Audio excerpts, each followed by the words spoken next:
doido, meu. Do cara de... Gosto muito Que acha aí? do interior de São Paulo. Que esterro do cão é esse? 40 minutos dobrando? Bota não no YouTube aí. Como o nome? Estevam que dobra canto. O cara bota ele na cara do outro.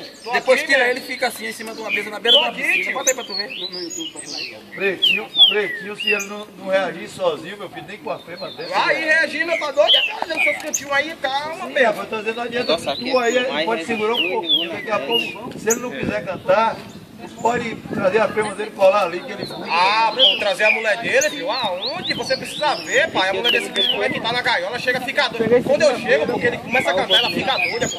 Só fica de viver. Que o pô leva a fêmea igual o canário, deixa a fêmea. Não vale esse peso. Casada mesmo. Lá, aí ele canta e fala. Moça tá ali contando mesmo de... Quer saber não, pai, o preço do teu passarelo. Qual gostou de pagar? É isso, porque se não arriar, não tem graça. É isso mesmo.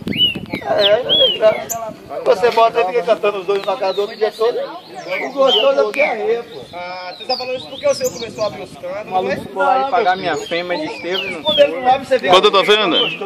Até 500 conto eu vendo ela. Já tá aprontando.